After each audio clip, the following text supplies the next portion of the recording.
Hey everybody, welcome back to my YouTube channel. My name is Teri Hunter. I am an intuitive astrologer, angel therapy practitioner, Reiki master, and empowerment coach. And I'm here today to talk about the lunar eclipse on November 8th, 2022. Before I start though, I just want to give you a little bit of business. These videos are based on whole sign Western astrology. So when you're looking for the reading that pertains to you, you're going to want to go by rising sign. And then I would check my moon. I personally, as an intuitive astrologer, think this is the most important planet to check. Humans are emotional beings, and we manifest and create and perceive on our emotional body. And then I would check my sun sign. And frankly, I would check all three to get a more detailed and focused idea of how this eclipse is going to affect me personally.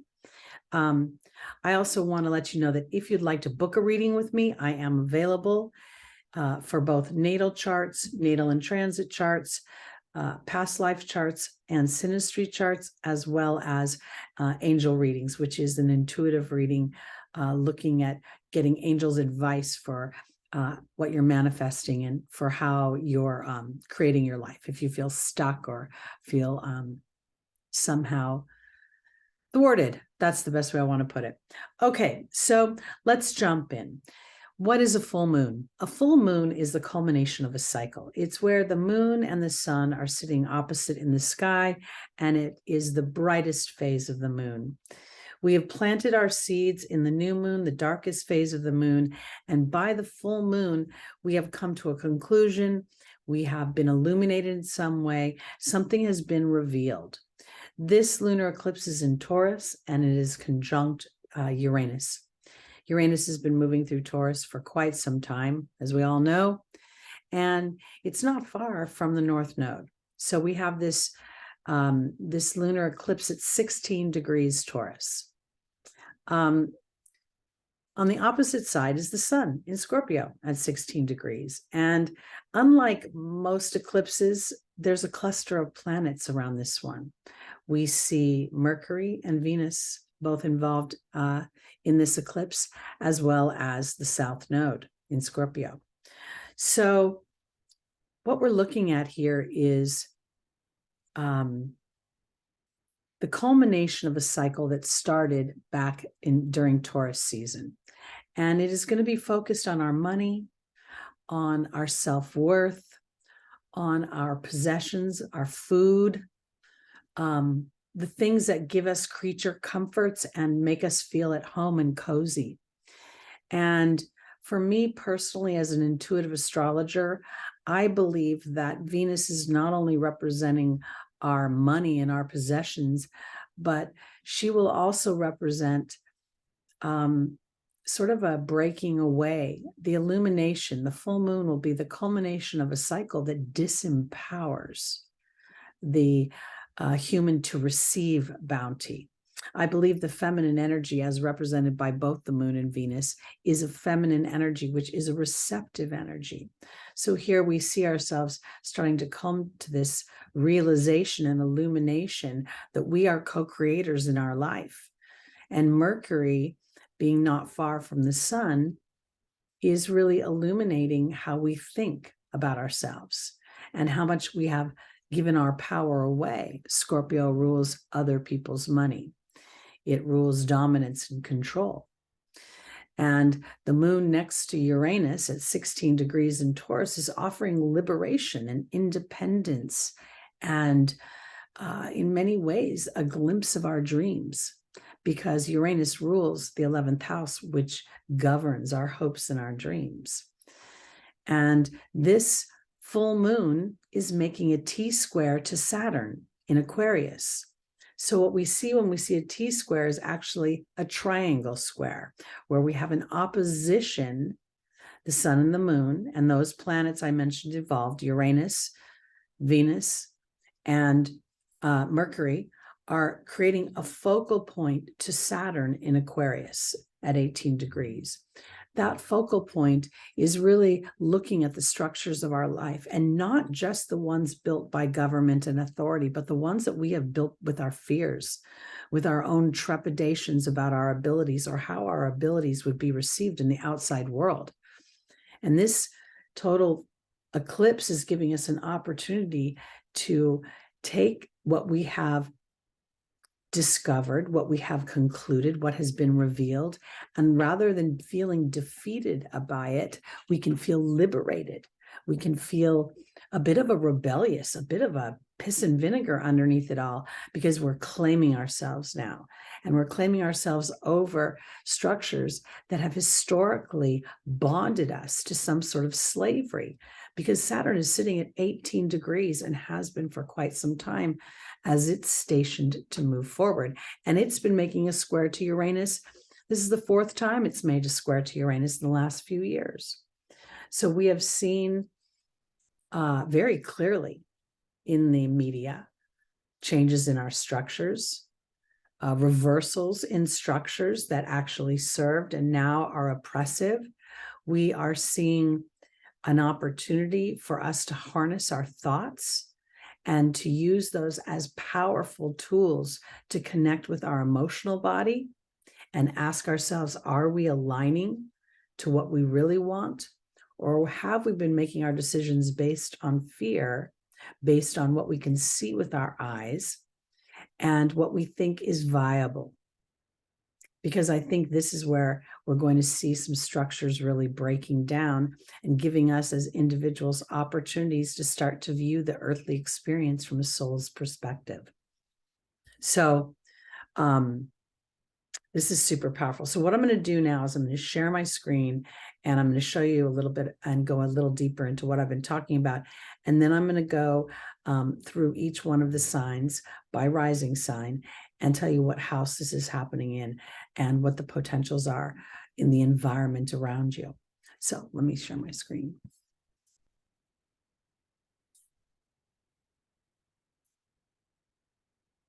Okay, everybody. So here we see this is based on Pacific time on November 8th at 3:02 a.m.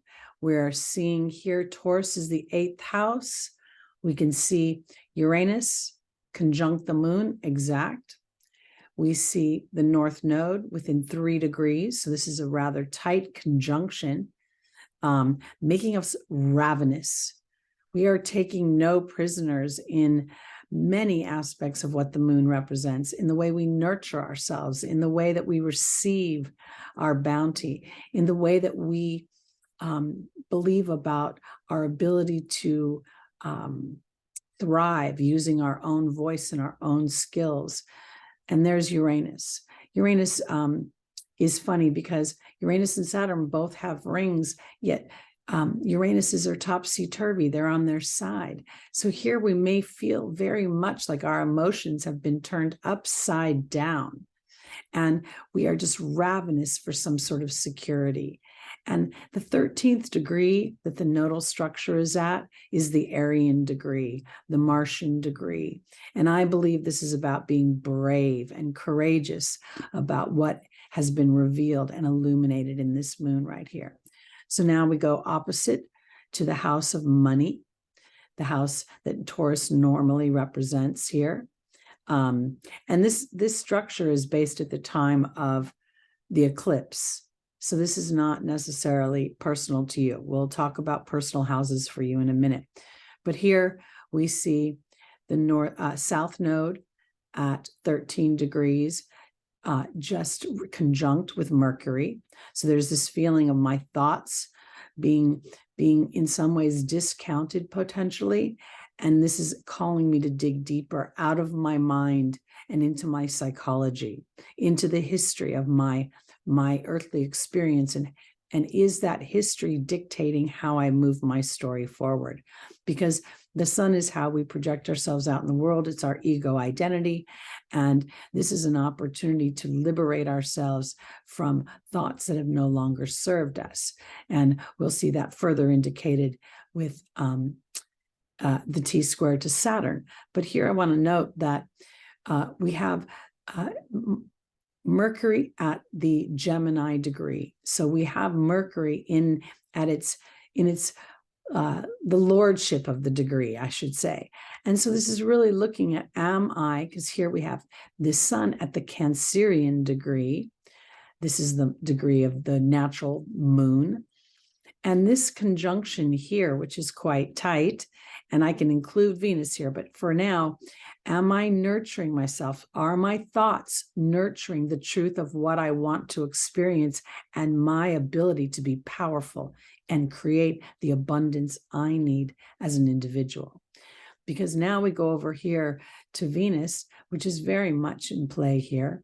And she's at the Scorpio degree of transformation, of digging into a deep psychological dynamic of where I've given up my power, where I have deferred out of fear my own ability to feel powerful and valuable and secure in this world. So here we have our opposition, which is very powerful. And now we see this T-square right here, focusing on Saturn. All these points, think of it like almost like a pinball. So as this point hits here, it knocks here, then it knocks here, then it knocks here.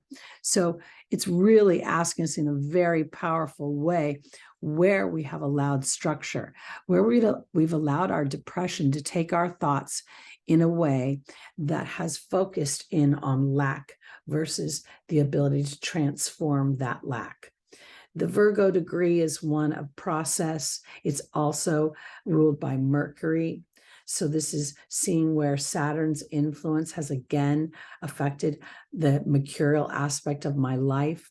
Where what am I talking about? When we talk about our problems, well, it may seem like we need to talk it out. Oftentimes, the focus on the problem mirrors and masks, or I shouldn't say mirrors, it masks the solution. It puts a fog over the solution. So I think this is a very powerful dynamic that's going to not only influence us in the days ramping up to the eclipse, but having a very powerful 6-month influence. All right, I'm going to stop sharing my screen here now. The reason I think this influence is so incredibly powerful over the next 6 months is because this eclipse is happening on an election day in the United States. The United States has its Pluto return, and this is very powerful for transformation as Pluto rules Scorpio. And a lot of things that have been out of balance will bubble to the surface of our awareness and offer us opportunities about how we want to perceive them and how we will derive our power. Because I think what this eclipse offers us is a very Scorpion energy to start to think of the psychology of how we deal with things. And historically, we have dealt with conflict through conflict, eye for an eye kind of thing. And I think this is an opportunity to look deeper into being more constructive. And construction could be as how are we co-creators? And if I take my focus off of the problem and rather try to feel the solution or feel the idea of how would it feel if I'm in flow, if I feel ease, if I feel peaceful, and allowing myself to journey there, how can that send a ripple effect that changes not only my personal life, but the lives of everyone around me, including my community, my state, my country? Okay, so let's look a little bit about what houses this is going to happen in. So for my Aries, this is going to happen in your second house. The moon is in Taurus in your second house. And this is all about money. It's about your voice. It's about your family history. Aries by nature is known as the warrior. It's the first thing everybody talks about. I think it's absolutely unfair because we inadvertently frame the warrior as this sort of banshee running in, wielding its weapon. And oftentimes going into the military is a noble mission. It is the mission of the hero. So I think that this full moon and this eclipse is giving you an opportunity to really illuminate how are you being a hero in your own life. Where are you allowing yourself to liberate yourself from maybe some resentments from what you've learned about yourself from your family, how your family may have inadvertently toned down your fire in a way that was not constructive, but rather destructive. We see history indicated in the second house, and that's why we call it the house of confidence or lack of confidence, security or insecurity.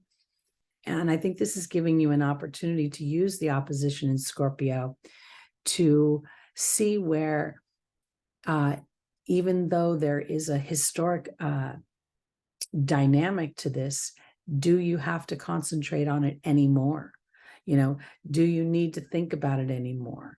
Are you redefining for yourself how you view yourself? Historically in my life, I've always sort of been resistant to define myself by my possessions, but rather define myself by my character. And I have the moon in Taurus. And depending on whether it's whole sign or Placidus, it's either in my first or second house.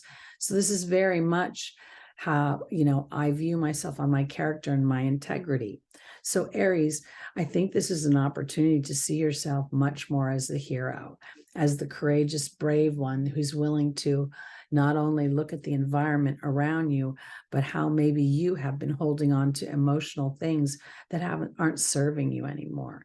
And it's time to allow them to be tools to empower you to move into new areas of discovering your skills, honing your skills, putting your skills out into the world, your voice out into the world in a constructive way.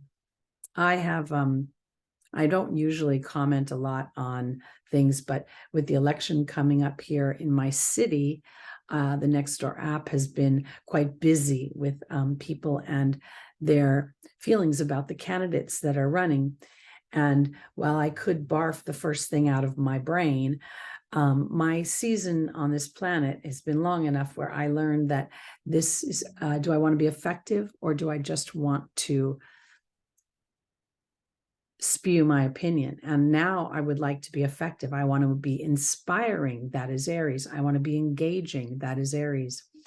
And so I've really thought about my words and my finger pointing, and if my words are indicating finger pointing. So you may discover a lot about yourself. And I want to offer this too, because Aries does rule the military. It does rule taking action.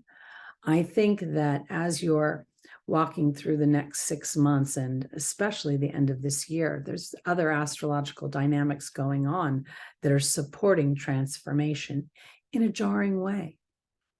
So are you the peaceful spiritual warrior, or are you the banshee? How do you want to show up? And it's not for other people, but it's for you. So you can rewrite that story of anger and resentment and turn it into inspiration and passion and courage. All right, Taurus, this is happening in your first house of self.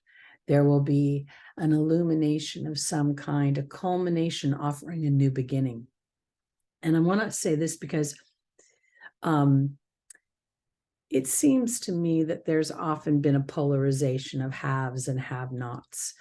While we all enjoy comfort and luxury and good food, sometimes have-nots will villainize the haves, and the haves will look down their nose at the have-nots for not trying hard enough to assert themselves into a place of abundance. I think, Taurus, that this is an opportunity for you to really come to a conclusion about how you want to define yourself and how you define the luxuries and possessions. Do they define you, or are you defining yourself and using them as an artistic expression? I think this is very powerful. Taurus is a fixed sign. This eclipse is riddled with fixed energy. Scorpio is fixed. Aquarius is fixed. The T-square is a focal point with everybody involved, all the planets wanting to be heard and validated.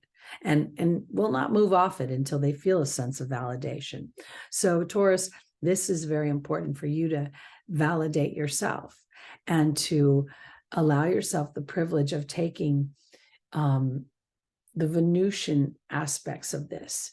You may find yourself wanting to really start some sort of creative endeavor or to branch out in a creative way, maybe even in a way that uses your voice as an influencer on the various platforms.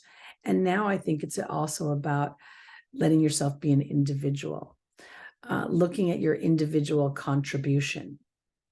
Am I allowing my voice to be one that is authentic to me, or am I still sort of playing to how I will be received by the outside world or within my partnership, within other people's opinions? When we look at the axis of this full moon, the sun is in your 7th house of partnerships, and it's not just love relationships. They're contractual partnerships that deal with diplomacy and deal with harmony and deal with peacekeeping and cooperation. So this is about coming into cooperation with yourself so that you can be more balanced and more authentic in your cooperation with others and not be disempowered. Gemini, the Taurus is your 12th house.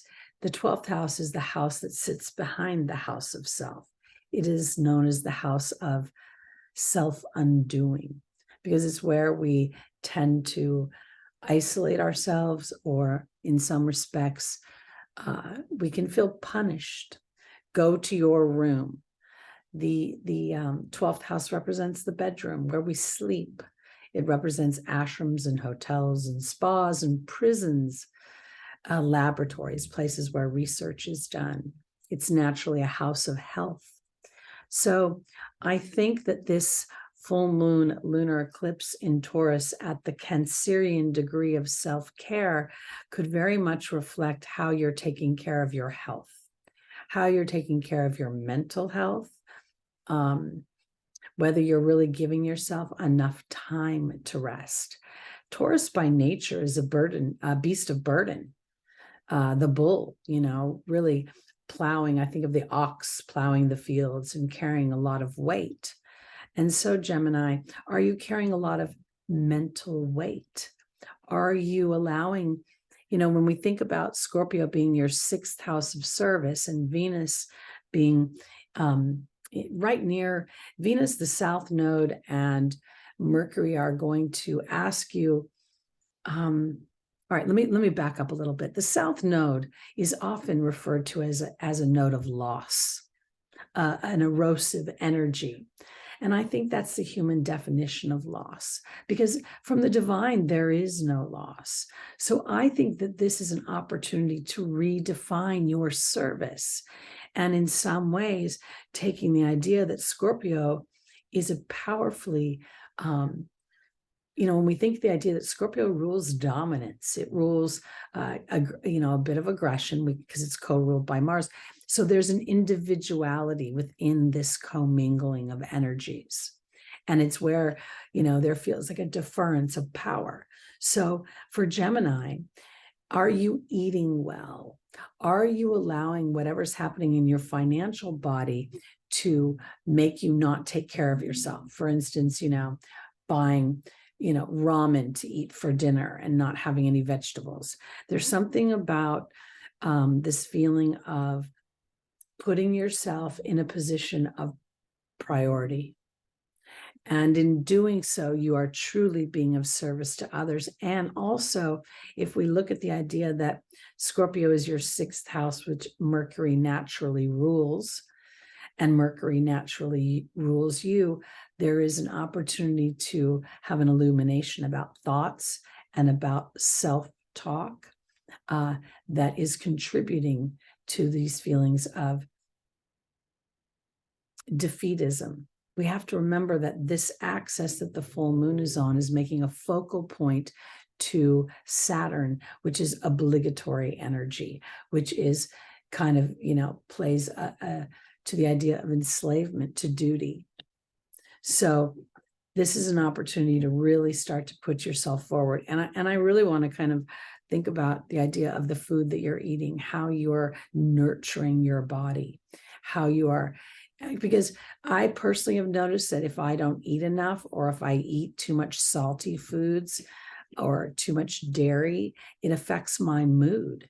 It affects my focus on myself and my feeling good about myself and what I'm producing in the world. Okay, let's go on to our Cancers. This Taurus is your 11th house. The 11th house is naturally ruled by Uranus, and the moon rules you. So this is a real opportunity for Cancer to liberate yourself and to start to nurture your intuitive body, your inner voice that's telling you something that your personality may be arguing with. No, I can't. Or no, I've been doing this. There, meaning I've been working hard. I've been, doing this sort of line of action. And I feel as if the 11th house is asking you to stand back into a bigger picture. I could go into your networks and your friends, but I think this has more to do with your hopes and your dreams. And this is on your 11th and 5th house axis. The 5th house is a very personal house of self-expression. It's of my desires. I want to have children. I want to be a performer. I want to play games and have fun. I want that, family game night. And so I think what this full moon will illuminate for my Cancer risings is that your hopes and dreams are pivotal to you being able to experience a balanced nurturing of others. I think you'll find others respond to you in a more palatable and emotional and connected way when they see you give life to your own dreams, the things that are important to you. And it could be something that seems as silly as buying a new couch, or buying a piece of art, something Venusian, something, listening to some good music and letting the dishes sit in the sink when everybody's used to you getting up and cleaning. So, and I want to offer this too, because with the 5th house being Scorpio for you, I think there's a deep psychology on how you may be perceiving your ability to be received for your Venusian gifts.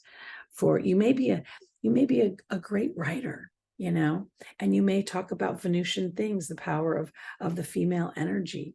You may be a great thinker and you haven't given yourself permission to do that. And that thinking may be inspired by your intuitions, by your emotional body, by your claiming yourself in a way that you never have before. The outside world, the United States, and the ripple effect that it has on the world will present some challenging things moving forward. So you being able to stay connected to your dreams and know that that is a loving act, that is actually supporting others. And the more momentum that the networks get to support their dreams versus their anger and frustration, the more the divine laws of the universe will kick in and bring us those experiences. And people will say, how are you having these experiences? Are you a magical being? And you'll say, no, I'm an aligned being. I'm an aligned being to the bigger picture. That sometimes disruption is divine, because the old structures did not serve evolution in the way that we have evolved to wanting and to claiming. So I think this is super powerful for you, Cancer. And when you start to really wrap your thinking around the idea that self-care is nurturing to others, that my dreams and desires is a process. Because first I have to unravel how much I have connected those dreams and desires to other people's reaction to them and how it would affect them. And maybe you've always looked at it from a challenging viewpoint, and now there's an opportunity to see it from a different perception. As your planet, the moon, comes into this alignment, this eclipse illuminates something as you assert yourself out into the world. Okay. Leo, this is your 10th and 4th house axis, meaning this total lunar eclipse is in your 10th house, the most visible public house in the zodiac. It is naturally rules government, it rules authority, it rules structure, it rules things that we build in the public eye.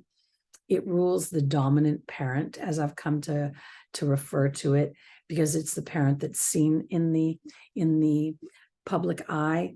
That very much resonates me. I know that the fourth house naturally rules. The moon rules it, Cancer rules it. We traditionally think of it as the mother, but it's also the most low point in the zodiac. So I've come to wrap my head around the idea that the 10th house represents the visible parent and how they influenced me and how I influence people and that's my public eye, my career, my vocation, my contribution to the world. So I think that for my Leos, this is an opportunity to see how your emotional evolvement, how your leadership to put your wants and desires on the world stage. And it could be through the platform of media, meaning TikTok and Instagram and YouTube and all the new platforms that are being developed now. Because when we go to Scorpio, the fourth house, we know that Scorpio is going to be a house that's very psychological. And we could see that psychologically there have been challenges with you being given permission to blossom in the real world, blossom in the big world, blossom out there. How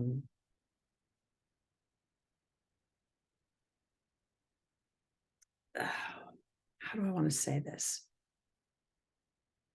With Taurus being your 10th house and Scorpio being your 4th house, you have an opportunity to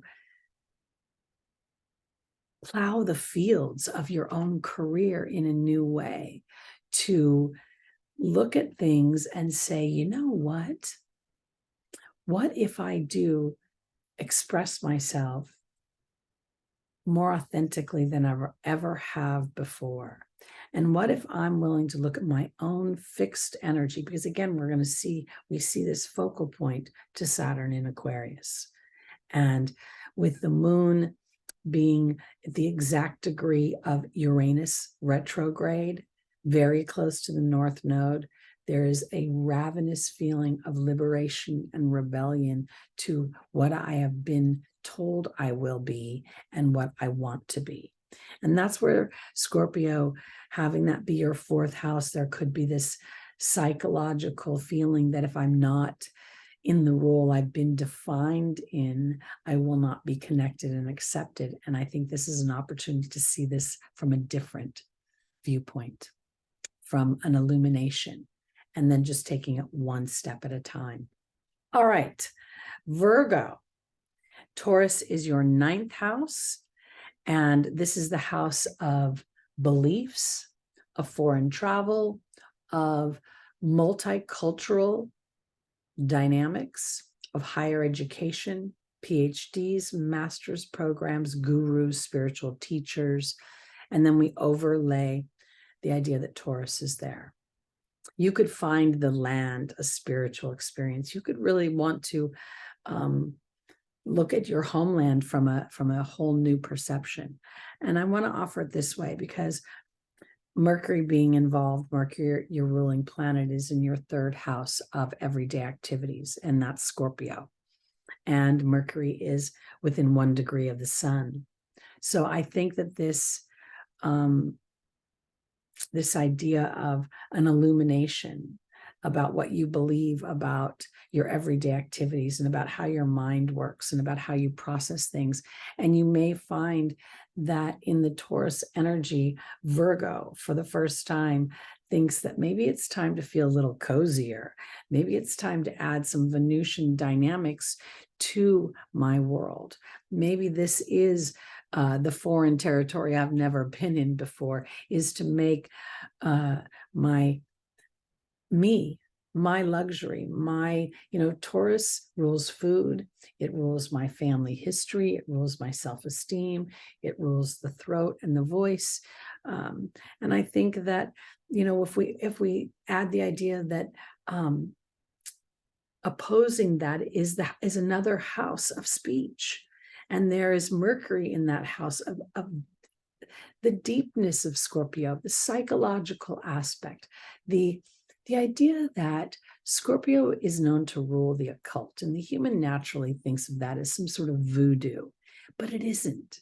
What it is, ritual is a focused activity that puts our attention and our mind in what we want to experience, rather what is sitting in front of us.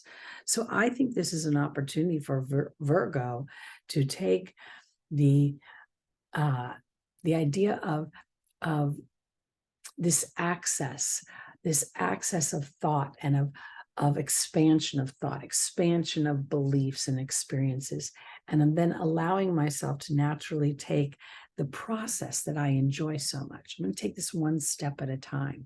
I'm not going to allow myself to get too in my head, but rather allow this illumination to set an intention for how I would like to shift my beliefs. And you may even find yourself wanting to go back to school in order to do that, or wanting to expand your education or travel more as a result of this illumination that will give you information by exploring different things and different ways of thinking, and then bringing that back into your everyday experience.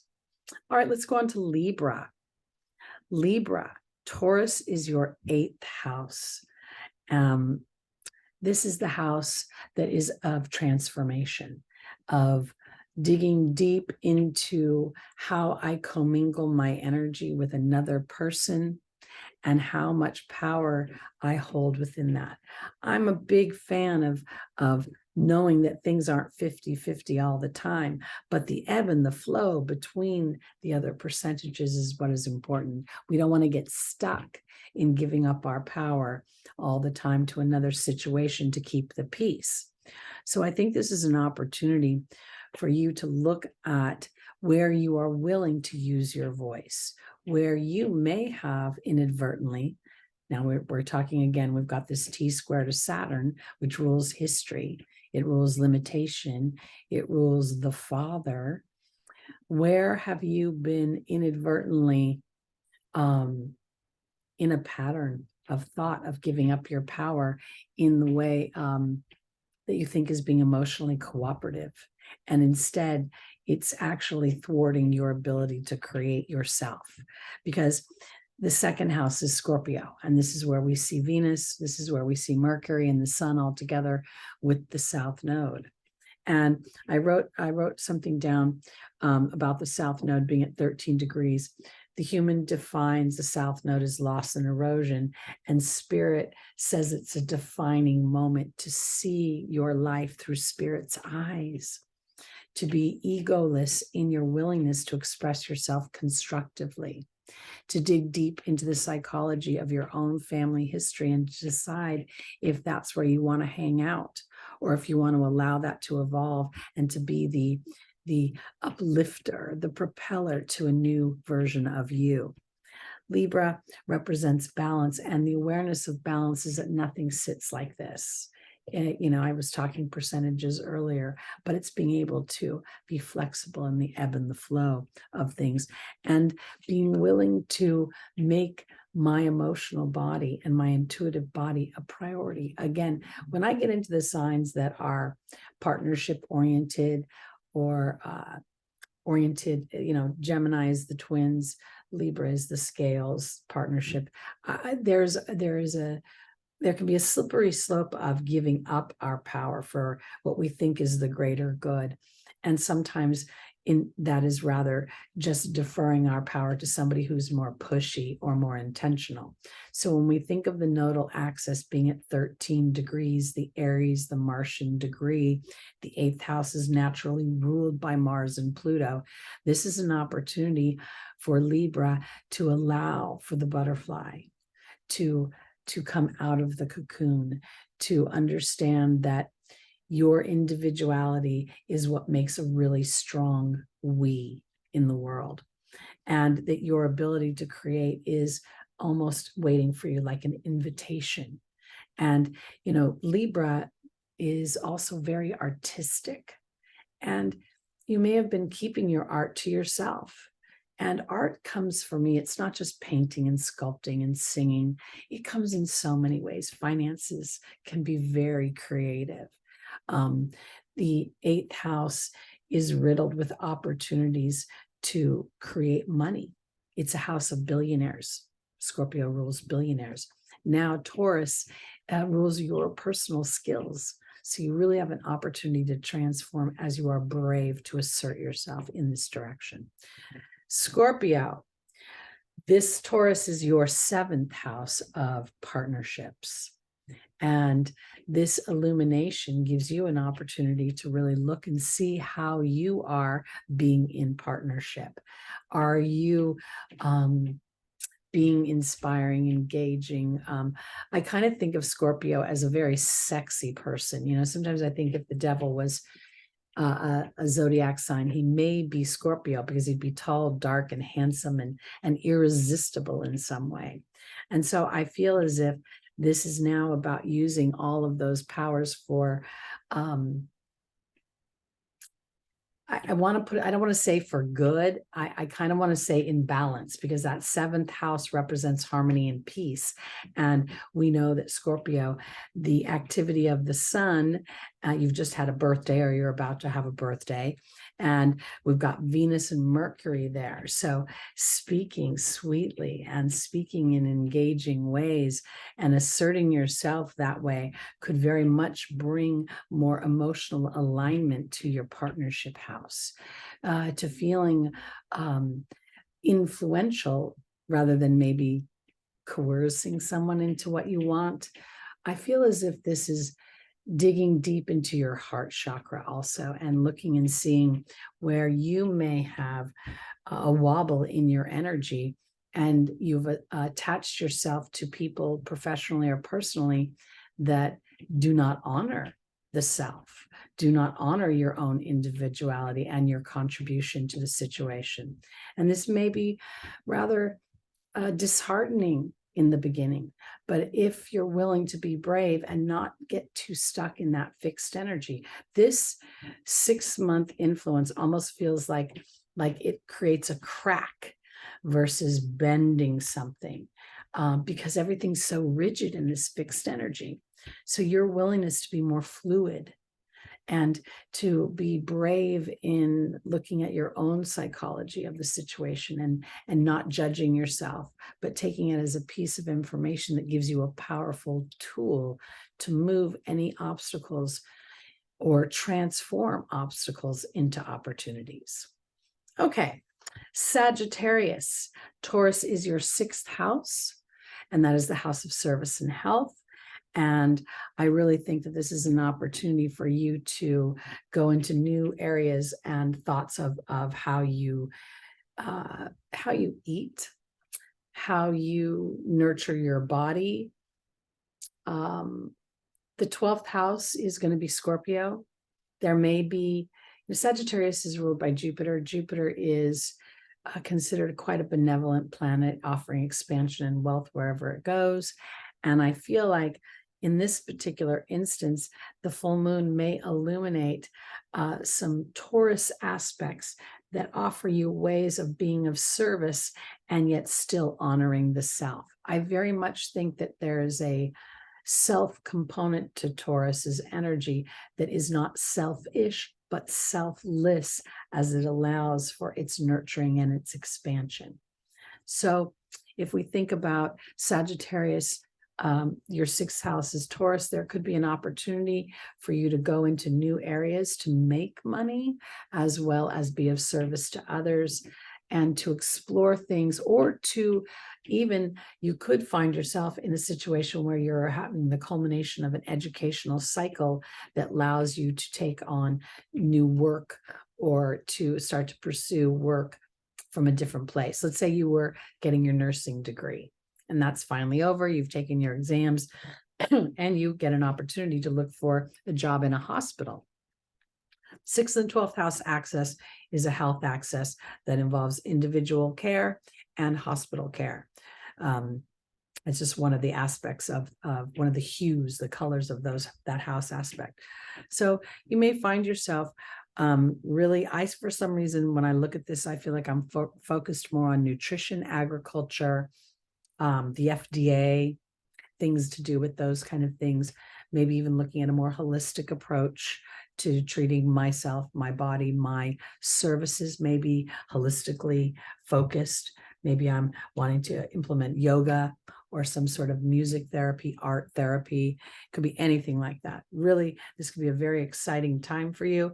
And I think one of the main things with the focal point being Saturn is a willingness to rewrite your own structure. Sagittarius is another mutable sign. This time, this sign is in fire. So I think this is about courageous action, to be innovative and to be exploratory and to be expansive in the areas of healthcare, mental health care, for yourself as an individual, as you represent for those outside yourself, meaning those that observe you. Okay, Capricorn, my little goats. Taurus is your 5th house, and this is the house of creativity, of fun, of children, of romance. And if there isn't one sign I think that is being rewritten completely, it is Capricorn. I have such an affinity. I have no idea why I'm so attached to Capricorn. I have no Capricorn planets except for Saturn at 1 degree, but I think what I see in it is the reward of long-term effort. What I think I see here is the opportunity for Capricorn to see the benefit. You know, we talk about the full moon being the culmination of a cycle. We talk about eclipses being the beginning of a 6-month cycle. And while we're looking at a full moon lunar eclipse, I believe that whatever illuminations have been concluded at this time, they set the tone for the next 6 months.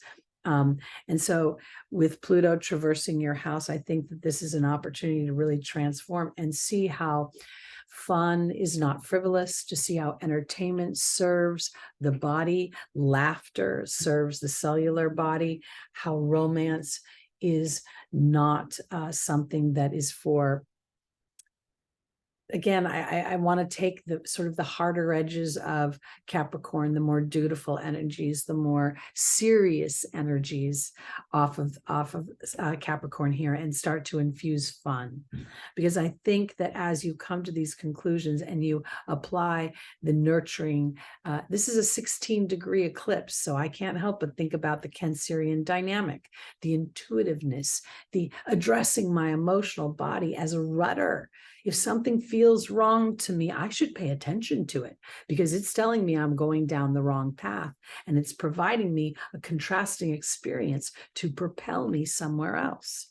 So we're looking at Scorpio being your 11th house, and this could be where the more communal world view of the 11th house here has been in play for you, and you felt a certain sense of obligation or under obligation to a bigger dynamic than yourself. And I think this is an opportunity for you to flip the script in some way, to look at building a life on things that are impassioned, that bring you joy and happiness and fill your heart, is the best way to serve humanity and the best way to serve your network of people. And when I think of that, I think of the human race, you know, in general. And I want to say this too, because Pluto has been transiting Capricorn since 2008. And my biggest theme for the planet Pluto is, what are you pretending not to know? What are you pretending that you don't know about what you need?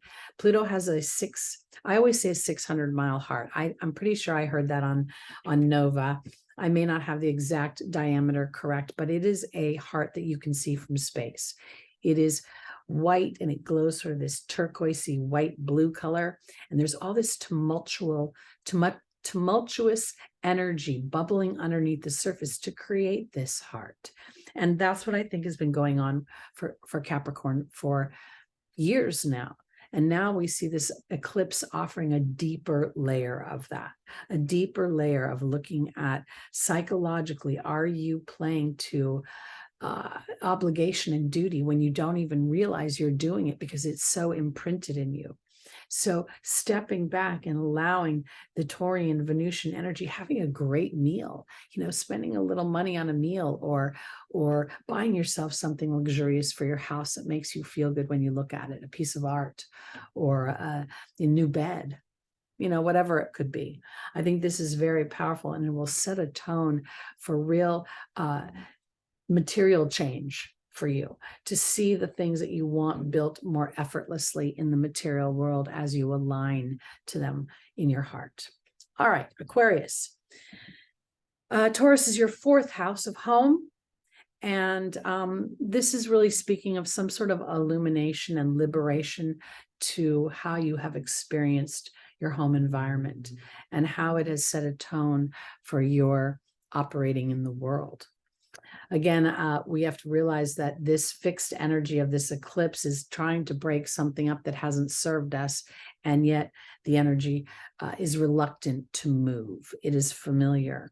And Aquarius can be fixed in its rebellion, in its willingness to be shocking, in its willingness to turn everything upside down, and in some respects walk away from other people, places, things, and dynamics because they will not align or not support the endeavor.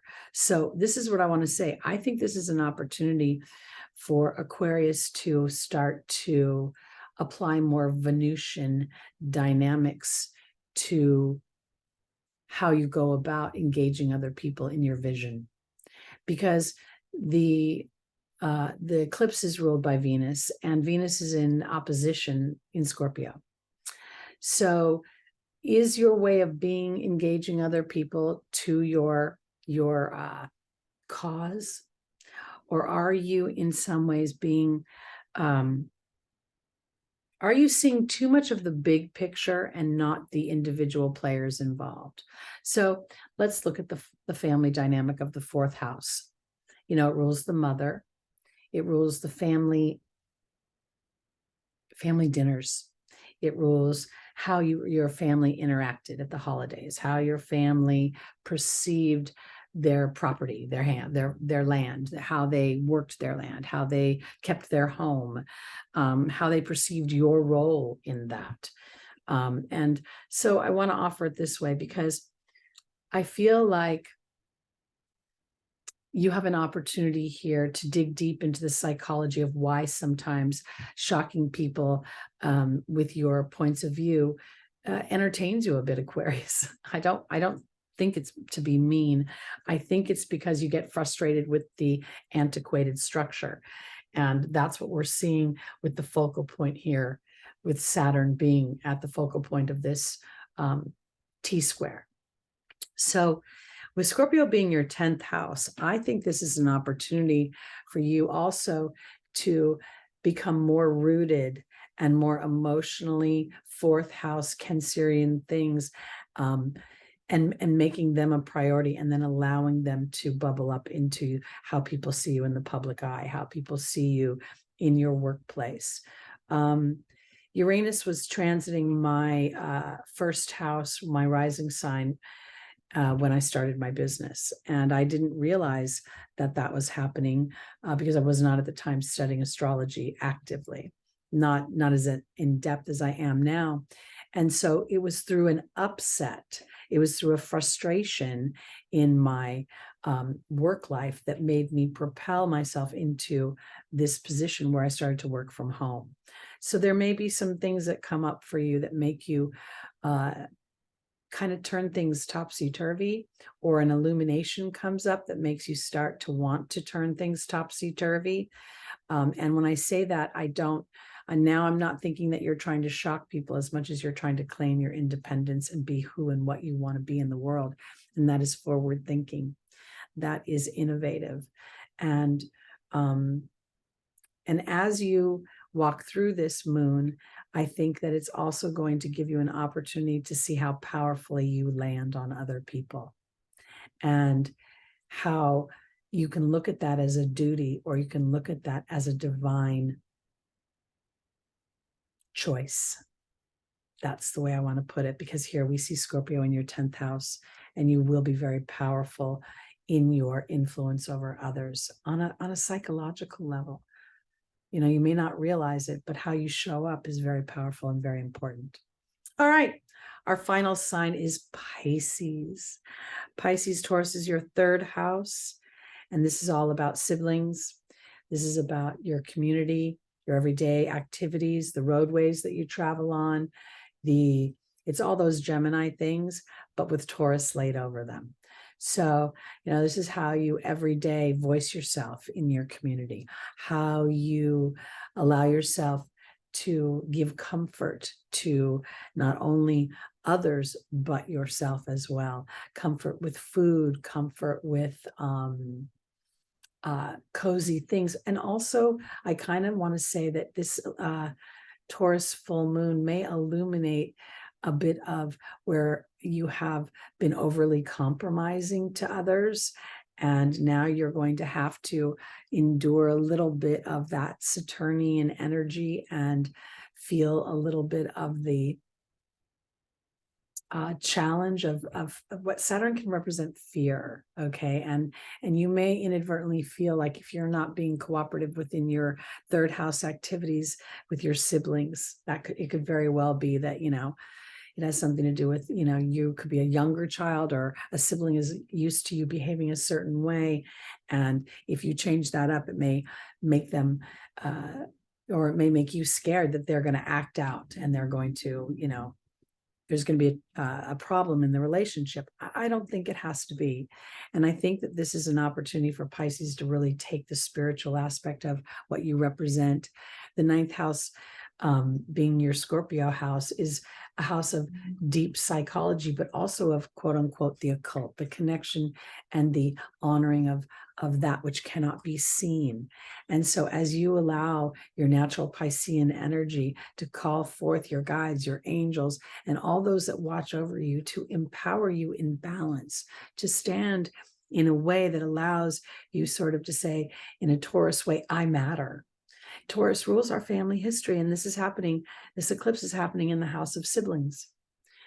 And the house of, you know, when I think of that third house, I think it's the first time the soul experiences itself and how the family has nurtured it up until now in relation to its community and neighbors, schoolmates, teammates, workmates, etc. So this is an opportunity to really look at your compassion and your cooperation and see if you're operating in balance. If indeed compassion is drifting over into enabling. We do know that Jupiter is moved into Pisces right now, and Neptune is holding a square to Mars in Gemini. So you may be feeling this eclipse from a multitude of energies, not just the eclipse energy itself, but the other aspects that are happening at the same time simultaneously. So this is an opportunity for you to really connect to a deeper version of yourself that allows your voice to be expressed, allows your deep inner knowing to bubble forth in a way that is not about accusing or blaming or assigning anything other than an opportunity to make a new choice, a more personal choice. And your personal happiness allows you to swim through the world in a happy place that invites others to join your school of fish. All right, everybody. That's it for this lunar eclipse. It's going to be action-packed. It's going to be, you know, I really think that the United States is going to see some really topsy-turvy things. I think there's going to be a lot more female energy voted into office. I think we're going to see a changing of the guard in the Senate.